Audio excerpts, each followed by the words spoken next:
Summer holidays வந்தாச்சு, நம்ம GT Holidays வந்தாச்சு.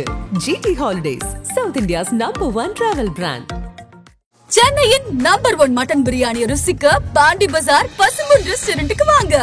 இனி பாண்டி பஜாரோட புதிய அடையாளம் பசும்பொன் தான். மதுரை உணவை சென்னையிலேயே ரசிக்கலாம். Hi hello boys and girls, welcome to Aadhan cinema. இன்னைக்கு உங்களுக்கே தெரியும், 2 பெரிய படங்கள் ரிலீஸ் ஆயிருக்கு. நீக், அதாவது நிலவுக்கு எனிலுமே எல்இடி கோவம், அப்புறம் டிராகன்.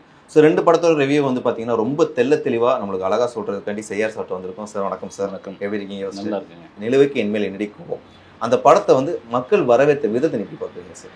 இல்லை, மக்கள் வரவேற்கிறத தாண்டி வந்து பார்த்திங்கன்னா உங்களுக்கு வந்து இளைஞர்களுக்கு ஒரு பிடித்தமான ஒரு கதையை வந்து தனுஷ் வந்து பண்ணியிருக்காரு. கண்டிப்பாக இதெல்லாம் தாண்டி அவருடைய சகோதரி மகனை வந்து அறிமுகப்படுத்தியிருக்காரு, பவிஷ்.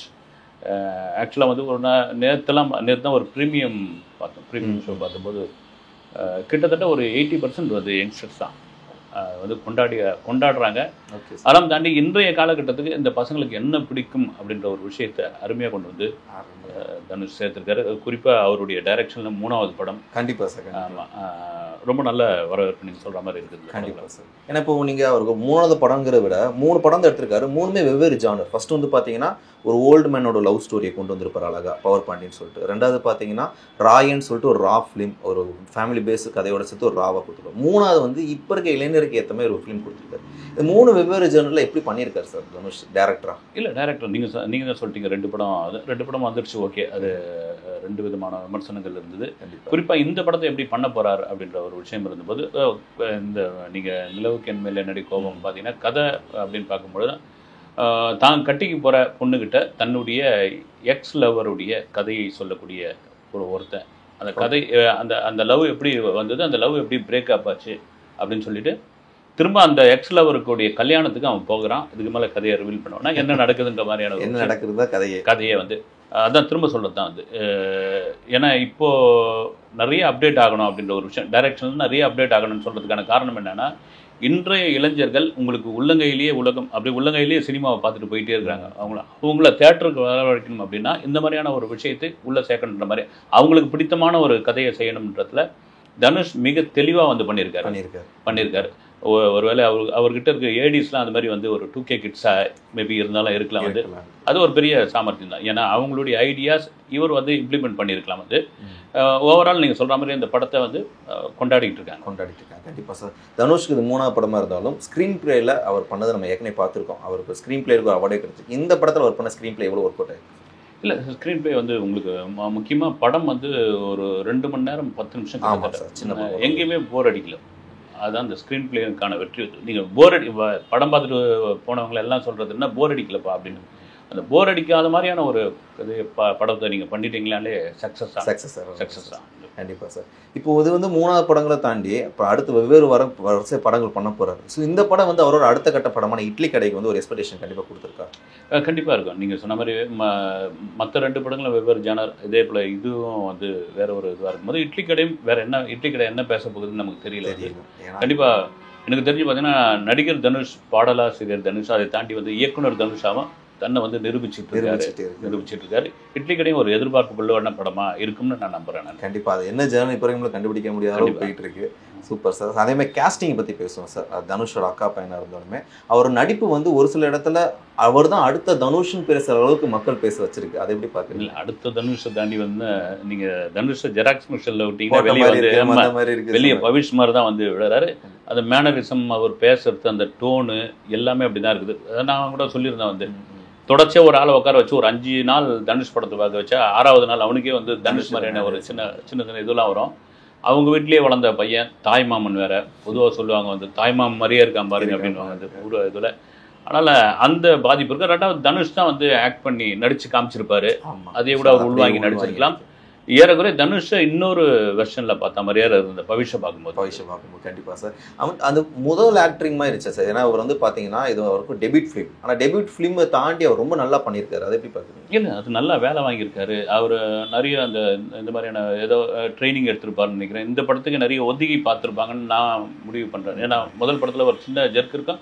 2வது பார்த்தீங்கன்னா அவங்க ஃபேமிலி சினிமா ஃபேமிலி, அவங்க தாத்தா கஸ்தூராஜா, அப்புறம் இன்னொரு மாமா வந்து செல்வராகவன் இவர் அப்படின்னு இருக்கும்பொழுது ஒரு ஃபேமிலி சினிமா ஃபேமிலிக்குள்ளே வந்தவங்களுக்கு அந்த ஆக்ஷன் கேட்டு வளர்ந்தவங்களா தான் இருப்பாங்க. அது ஈஸியாக வந்துடுச்சு. கூட இருக்க ஆக்டர்ஸ் எல்லாமே மலையாள ஆக்டர்ஸ் நிறைய பேர் பண்ணியிருக்காங்க. அவங்க எப்படி பண்ணியிருக்காங்க சாங் போர்ஷன்ஸ்? மேத்யூ தாமஸ் குறிப்பாக வந்து ரொம்ப கலக்கிட்டாப்புல அந்த பையன் வந்து. ஏன்னா லியோவில் விஜயோடைய பையனை பார்த்துட்டு இந்த பையனா இது அப்படின்னு லியோலேயே அந்த பையனுக்கு இன்னும் நல்ல ஒரு ஸ்பேஸ் கொடுத்துருக்கலாம்னு மலையாளத்தில் நிறைய படங்களில் ஸ்கோர் பண்ணிக்கிட்டாரு. குறிப்பாக வந்து நெய்மர்னு பிரமாதமாக பண்ணிக்கிறார். இந்த படத்தில் வந்து பவிஷ்க்கு ஈக்குவலாக இல்லை பவிஷ்க்கு ஒரு கேரக்டருக்கு பேலன்ஸ் பண்ணுற மாதிரி இன்னொரு கேரக்டர் வைப்பாங்க இல்லைங்களா? ஆமாம் சார். அது மாதிரி ஒரு பேலன்ஸ் பண்ணி போகிறார். ஒரு கட்டத்தில் போகிறோம் அப்பர் வந்து ஸ்கோர் பண்ணிக்கிட்டு போகிறார். கண்டிப்பாக. ஏன்னா மக்களுமே அதான் சொல்கிறாங்க, இந்த பவிஷ் கேரக்டரோட ஃப்ரெண்டு கேரக்டர் ஒன்று வராங்க, வேற அளவு பண்ணியிருக்காங்க சொல்லிட்டு சூப்பராக சொல்கிறாங்க. அப்புறமா நீங்கள் மொத்தமாக பார்த்தீங்கன்னா ஒரு படத்துலேயே படம் முழுக்க ஒரு 5 மெயின் கேரக்டர் தான். அந்த 5 கேரக்டரை வச்சு ஒரு 2 மணி நேரம் ப்ளே பண்ணுறதே பெரிய வச்சு.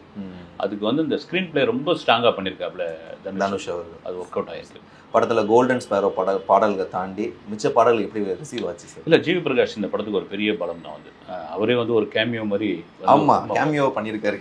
ஒரு பாட்டு பாடிட்டு அப்ளாஸ் அடிக்கிறாங்க வந்து. உண்மையிலே இந்த படத்துக்கு பலம் வந்து ஜிவியும் வந்து. ஜிவி வந்து நடிக்கிறது கொஞ்சம் கொஞ்சமாக குறைச்சிக்கிட்டு மியூசிக்கில் கவனம். கண்டிப்பாக. இப்போ ஜிவி எரானே சொல்கிற அளவுக்கு வரிசையாக படங்கள் அவரோட படங்கள் ஃபுல்லாகவே ஹிட் கொடுத்துட்டு பட் இந்த படமும் ஒரு நல்ல ஹிட் கொடுத்துருக்கு. கண்டிப்பாக சொல்லணும். கண்டிப்பாக. அதே மாதிரி சார் இப்போ மக்களிடையே பார்த்தீங்கன்னா தனுஷ் இதில் ஒரு கேமியோ பண்ணியிருக்கலாமே அப்படின்னு ஒரு வெறுத்து இருந்துச்சு, நானே பார்க்கேன். ஸோ அதை நீங்கள் எப்படி பார்க்குறீங்க? இல்லை, இந்த படம் ஃபங்க்ஷனுக்கே அவர் வரல அப்படின் பொழுது வந்து இல்லை நான் வந்தால் அது என் படம் மாதிரி ஆகிடும்.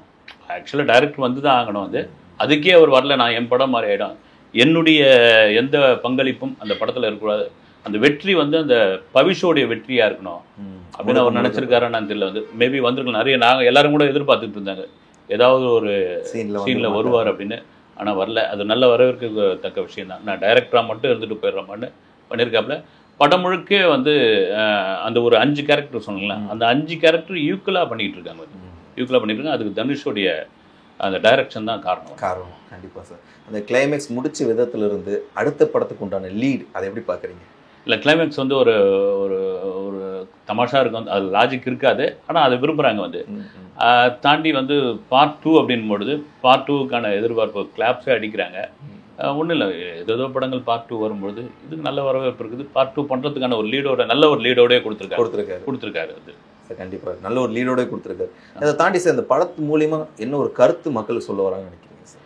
இல்லை, மேபி கருத்துன்னு ஒன்றும் இதில் எனக்கு தெரிஞ்சு கிடையாது. இது ஒரு ஃபன்னான படமாக வந்து தனுஷ் சார் அந்த ட்ரெய்லர்லேயே சொன்ன மாதிரி சந்தோஷமா வாங்க சந்தோஷமா போங்க, இது ஒரு வழக்கமான காதல் கதை அப்படின்னு சொல்லியிருந்தேன். நான் கூட பார்த்தீங்கன்னா நீங்கள் ஒரு சிங்கிள் லைனாக எடுத்து பார்க்கும்போது வழக்கமான ஒரு காதல் கதை தான்.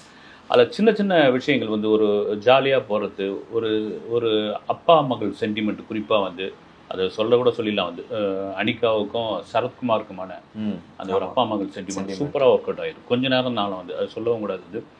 இதை தாண்டி வந்து இந்த ஃப்ரெண்ட்ஸு, அப்புறம் வந்து சென்டிமெண்ட்டு, எமோஷ்னலு, இது எல்லாத்தையும் ஒரே நேர்கோட்டில் கொண்டு போய் அந்த படத்தை பிடிக்கிறாரு. கண்டிப்பாக பெரிய கதைன்னு ஒன்று கிடையாது, ஒரு சின்னான ஒரு லைன் தான். வந்து அந்த ஒரு லைனை வச்சுட்டு சார் அவ்வளோ தூரம் கொண்டு போயிருக்காரு. பெரிய விஷயம். அது போக சார் ஆடியன்ஸ் இப்போ நம்மளுக்கு வந்து இது வந்து ஃபுல்லாகவே ஒரு 2K லவ் ஸ்டோரி மாதிரி போகுது.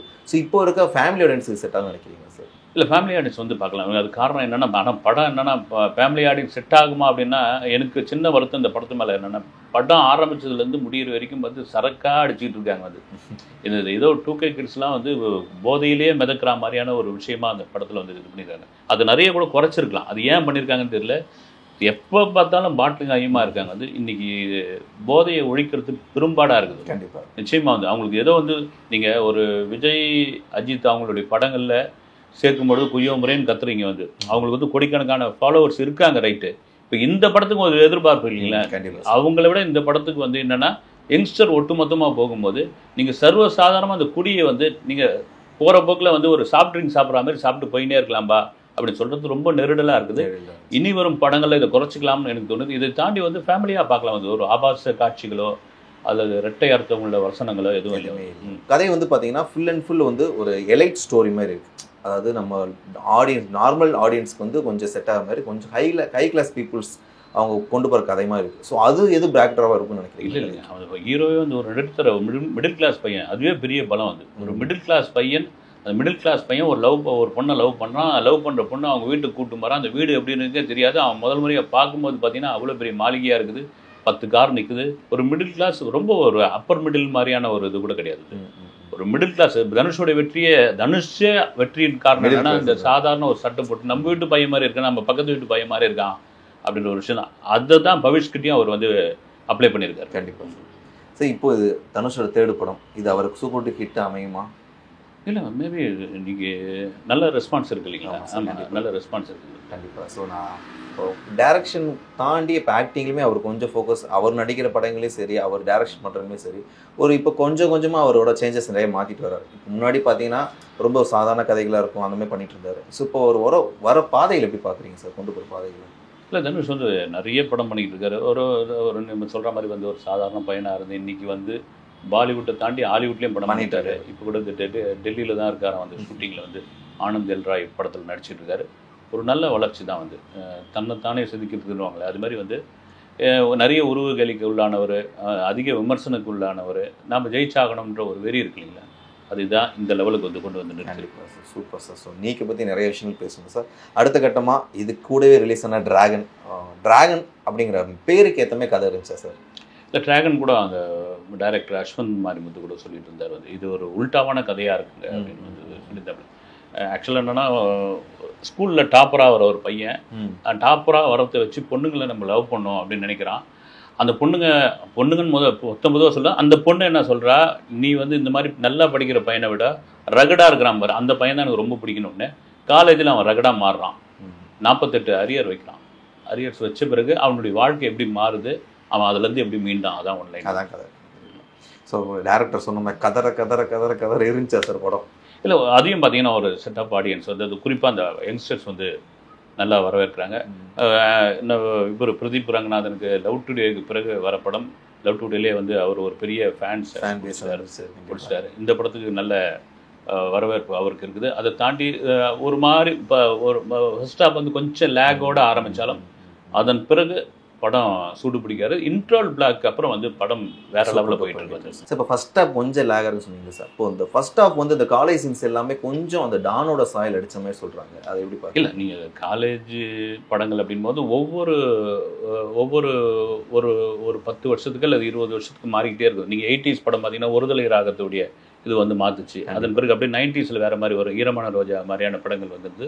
இப்போ இன்றைக்கி இருக்கிற அந்த கல்லூரி இது ஒன்று டானோடைய சாயல் இருக்குது அப்படின்னா இப்படி தான் இருக்கும் அப்படின்னு. ஆனால் அந்த கதைக்கும் இதுக்கும் சம்மந்தமே. டான் வேற, டிராகன் வேற. டிராகனில் பார்த்தீங்கன்னா பிரதீப் ரங்கனோட ஆக்டிங் எப்படி பண்ணியிருக்காரு, அந்த போர்ஷன்ஸ் எல்லாமே எவ்வளோ பக்காவாக பண்ணியிருக்காரு? இல்லை, அந்த முதல் படத்துலேயே அவர் மேலேயும் ஒரு விமர்சனம் வந்தது. ஏன்னா இப்போ இன்றைக்கி 2 படம் ரிலீஸ் ஆகிருக்குது. ஒரு படத்தில் பார்த்தீங்கன்னா அவர் சகோதரி மகன், தனுஷோடைய சகோதரி மகன் நடிக்கிறாப்புல, தனுஷ் மாதிரியே பண்ணியிருக்காருன்னு. இவருக்கு முதல் படத்துலேயே தனுஷை வந்து அப்படியே பண்ணியிருப்பாங்க. இந்த படத்தில் கூட அப்படியே உருவ ஒற்றுமையானு தெரியல. சில இடங்களில் தனுஷும் ஞாபகப்படுத்துறாரு, சில இடங்களில் வந்து சிம்புவும் ஞாபகப்படுத்துறாரு. அதை தாண்டி அந்த படம் ஆரம்பித்த ஒரு 20 நிமிஷம்லாம் வந்து பிரதீப் ரங்கநாதன் பார்க்கும்போது நமக்கு இரிட்டேட்டிங்காக இருக்குது. வந்து அந்த இரிட்டேட்டிங்கை ஏன் கொண்டு வந்து வச்சிருக்காப்புல டைரக்டர் வந்து அதன் பிறகு போகிறப்ப தெரியுது. வந்து முதல்ல வந்து எரிச்சல் ஆகிறோம். வந்து எரிச்சலான பிறகு இதுதான் காரணம், நீங்கள் ஆடியன்ஸ் எரிச்சல் ஆகிறதுக்காக தான் இதை வச்சிருக்கணும். நடிப்பில் நல்லா பண்ணிட்டு இருக்காரு. இன்னும் வந்து என்னன்னா அவருக்கான தனித்துவமான நடிப்புன்னு வாங்க இல்லைங்களா, இதுலேயும் வந்து தனுஷோடைய அந்த மேனரிசம் சாயல் எல்லாம் தெரியுது. வந்து அதை மாற்றிக்கணும். அவர் வந்து ஹீரோயின்ஸ் எப்படி பண்ணியிருக்காங்க சார்? 2 ஹீரோயின்ஸ் இதில் அண்ட் கிளைமேக்ஸில் ஒரு சஸ்பென்ஸோட முடிச்சிருக்காங்க. 2 ஹீரோயின்ஸ் எப்படி பண்ணியிருக்காங்க? இல்லை, 2 ஹீரோயின்ஸ்க்கும் அதாவது வந்து பெரிய ஒன்றும் ஸ்பேஸ் இல்லை. ஏன்னா படம் முழுக்க வந்து தூக்கி நிறுத்துறவர் வந்து பிரதீப் தான். ஹீரோயின்ஸை தாண்டி மிஸ்கின் பண்ணியிருக்காரு, அப்புறம் ஜிவிஎம் பண்ணியிருக்காரு. மிஸ்கினோட ரோல் ரொம்ப பேசும் பொருளாக போயிருக்காரு, எப்படி பார்த்து? இல்லை, மிஸ்கின் வந்து உண்மையாக வந்து ஒரு டைரக்டராக ஓகே, அவர் மேடைகளில் பேசுறதெல்லாம் கூட விட்டுருவோம். நம்ம வந்து இந்த படத்தில் ஒரு பிரின்சிபால் எப்படி இருப்பாங்க அப்படின்றது வந்து சூப்பராக பண்ணியிருக்காப்புல. ஏன்னா அவருடைய அந்த கேரக்டர் சொல்ல ஆரம்பிச்சோம்னா கதை வந்து ரொம்ப நல்லா பண்ணியிருக்காப்புல. அவர் ஓப்பனிங்கே பார்த்தீங்கன்னா இந்த காலேஜில் படித்து ஒருத்தர் வீணா போனவனை நீங்கள் தெரிஞ்சுக்கின்ற ஆரம்பிக்கிறது இடத்துல இருந்து கடைசியில் வந்து ஒரு கிளைமேக்ஸில் அவர் வந்து பிரதீப்பை மீட் பண்ணுற இடம் வரைக்கும் பார்த்தீங்கன்னா சூப்பராக ஸ்கோர் பண்ணியிருக்காரு. அந்த இன்ட்ரோல் பிளாக் முடிஞ்ச பிறகு ஆரம்பித்த ஃபயர் சொல்லுங்கள் சார். இல்லை, கண்டிப்பாக அந்த இன்ட்ரோல் பிளாக் அப்புறம் வந்து ஒருத்தனுடைய லைஃப் எப்படி மாறுது அப்படின்ற ஒரு விஷயம் அது ஆடியன்ஸ்க்கு ரொம்ப புதுசாக இருக்குது. ஒரு 48 அரியர்ஸ் வச்ச ஒருத்தனுடைய லைஃப் இன்ட்ரோல் பிளாக் அப்புறம் எப்படி மாறுது அப்படின்ற ஒரு இது வந்து ஆடியன்ஸ் கொண்டு வந்து நிறுத்துறாங்க. நல்ல ஒரு இன்ட்ரோல் பிளாக். சூப்பர். அதே மாதிரி விஜய் சித்து அண்ட் ஹர்ஷத் கான் பண்ணியிருக்காங்க. ஸோ அவங்களுக்கு உண்டான ஒரு ஃபேன் பேஸ் நம்ம பார்க்க முடிச்சு தேட்டரில். அவங்களோட காம்பினேஷன் எப்படி ஒர்க் ஆச்சு? இல்லை, நல்லா இருக்குது. வந்து எனக்கு விஜய் சித்துவை தாண்டி அந்த ஹர்ஷத் கான் கூட வராப்புல பையன் கலக்கியிருக்காப்புல, செகண்ட் ஹாஃப்ல தான் வராப்புல, சூப்பராக பண்ணியிருக்காப்புல. சூப்பராக. ஆமாம், அவர் தான் வந்து குட்டி டிராகன் அப்படின்னு பண்ணியிருக்காப்புல. Okay, super. நல்லா இது பண்ணியிருக்காப்புல. என்னன்னா நீங்கள் தியேட்டர் முழுக்க ஆடியன்ஸ் கை தட்டுறாங்க. ஒரு சின்ன சின்ன மேனரிசம், சின்ன சின்ன டைலாக், எக்ஸ்பிரஷன்லாம் சூப்பராக பண்ணியிருக்காங்க. அண்ட் கதையோட முக்கியமான ஸ்க்ரீன் ப்ரெசன்ஸ் அண்ட் ரைட்டிங் கொண்டு வந்த அஸ்வத் மாரிமுத்து அவர் எப்படி பண்ணியிருக்காரு சார்? உண்மையிலே ஓமை கடவுளுக்கு பிறகு வந்து அதுவே ஒரு வித்தியாசமாக இருக்கும். அதில் எந்த சாயலும் இல்லாத ஒரு படமாக அந்த படம் இருக்குது. ஒரு ஸ்ட்ராங்கான ஒரு மெசேஜ் ஒன்று சொல்லியிருக்காப்புல, ரொம்ப ஸ்ட்ராங்கான ஒரு மெசேஜ். அந்த மெசேஜுக்கு தான் இவ்வளோ நேரம், ஒரு கிட்டத்தட்ட 2.25 மணி நேரம் அந்த கதையை கொண்டு வராரு. அந்த 1/4 மணி நேரத்தில் அந்த மெசேஜ் சொல்லும்பொழுது ஆடியன்ஸே ஒரு மாதிரி எமோஷனல் ஆயிடுறாங்க. கண்டிப்பாக நீங்கள் சொன்ன மாதிரி கிளைமேக்ஸில் கண் கலங்க வைக்கும் சீனை வச்சுருது வந்து ரொம்ப பெரிய விஷயமா இருந்துச்சு. அண்ட் அதேமாதிரி இப்போ நம்ம ட்ரெய்லருக்கும் படத்துக்கும் கொஞ்சம் சம்மந்தம் இல்லாமல் தான் இருக்கும். ஏன்னா அது நீங்கள் சொல்லிட்டீங்கன்னா அவன் மக்களுக்கு ஒரு தெளிவு இருக்கும். நம்ம இது வந்து ஒரு நல்ல ஒரு கதை உள்ள மூவிங்கிறத அவர் ப்ரூவ் பண்ணிட்டாரு. அதே மாதிரி இப்போ ஒரு ஸ்க்ரீன் ப்ரெசன்ஸ் பார்க்கும்போது, ஸ்க்ரீன் ரைட்டிங் எல்லாமே பார்க்கும்போது அவரோட அடுத்த படம் உண்டான STR 51 பண்ணான எக்ஸ்பெக்டேஷன் எப்படி இருக்குன்னு நினைக்கிறீங்க? இல்லை, கண்டிப்பாக வந்து உங்களுக்கு என்ன சொல்கிறது வந்து, இன்றைய அந்த ஆடியன்ஸை வந்து ஆடியன்ஸ்னு சொல்கிறேன், இந்த ஆடியன்ஸோடைய பல்ஸை நீங்கள் தெரிஞ்சுக்கிட்டீங்கன்னாலும் போதும். முழுசாக தெரிஞ்சுக்கலாம் கூட ஒரு 70% தெரிஞ்சிட்டாலே போதும். அது நீங்கள் ஒரு சக்ஸஸ்ஃபுல்லான படத்தை கொடுத்துடலாம். ஏன்னா சிம்பு கொடுத்துருக்காரு, ஒரு படம் வாய்ப்பு கொடுத்துருக்காருன்னா சும்மா ஒன்றும் இல்லை. வந்து கண்டிப்பாக அந்த படத்துக்கு சிம்புவோட ஃபேன்ஸுக்கு என்ன தேவையோ அதை கொண்டு வந்து சேர்ப்பாருன்னு தோணுது. ஏன்னா ஓமை கடவுளுக்கு இதுக்கும் சம்மந்தம் இல்லைன்னு போது இதுக்கும் சிம்பு படத்துக்கும் சம்மந்தமே இருக்காதுன்னு நினைக்கிறேன் நான். ஸோ ஓவராலாக டிராகன் எப்படி சார்? ஓவராலாக இந்த படத்துல என்னென்னா வந்து படம் முழுக்க ஒரே தம்முன்னு காய்ச்சிட்டு இருக்காங்க. ஒரு ஒரு பையனை ரகடான ஒரு பையன், ஒரு கொஞ்சம் வாழ்த்தனமானவன், ஒருத்தன் இதுவாக மெர்சலாக இருக்கக்கூடியவன் அப்படின்னா இதுக்கு அப்படி தான் காமிக்கணும்னு அவசியம் இல்லை. அதுக்கும் ஒரு காரணம் வச்சுருக்காரு வந்து அந்த ஒரு. ஆனால் அதை கூட குறைச்சிருக்கலாமே. ஏன்னா நிலவுக்கு என்ன என்மேல் என்னடி கோபத்தில் பார்த்தீங்கன்னா ஒரே சரக்காக போட்டுட்டு இருக்காங்க, இதில் தம்மா அடிச்சுட்டு இருக்காங்க. வந்து அதை குறைச்சிருக்கலாம். அது ஏன் தெரியல, வலுக்க டைமாக இப்போ சேர்க்குறாங்க அப்படின்னு. அது தயவுசெய்து குறைக்கணும். நீங்கள் டைட்டில் கார்டு மட்டும் போட போதாது, அது படத்துலையும் கொஞ்சம் குறைங்க. அது இல்லாமல் கூட நம்ம படம் எடுக்கலாம். அது இந்த படம் எப்படிப்பட்ட ஆடியன்ஸ் செட் ஆகும் சார்? இந்த படமாக வந்து யங்ஸ்டர்ஸ் தான் கண்டிப்பாக வந்து ஃபேமிலி ஆடியன்ஸும் பார்க்கலாம். ஒன்று இதுலேயும் வந்து ஒரு விரசமான காட்சியோ அல்லது வந்து இரட்டையார்த்தம் உள்ள வசனமா எதுவுமே கிடையாது. வந்து எதுவுமே கிடையாது. ஃபுல் அண்ட் ஃபுல் கொஞ்சம் சிரிப்போட காமெடி படமாகவே போயிட்டு இருக்கும். ஒரு கருத்துள்ள காமெடி படம். கண்டிப்பாக சூப்பர் சூப்பர். 2 படத்தை பற்றி பேசணும்.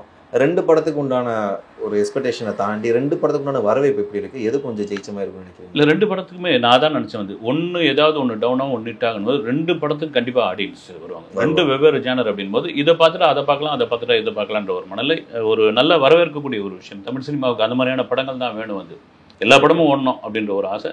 2 படமும் ஒரு போட்டி படமாக எடுத்ததை விட 2 படத்துக்கும் வருவாங்கப்பா. Thank you so much. இவ்வளோ நிறைய விஷயங்கள் பேசணும். மேலும் இதே மாதிரி ஒரு விஷயங்கள் பேசுவோம். அடுத்த படத்துக்கு நான் சந்திக்கிறேன் sir. Thank you so much. Signing off, Selva.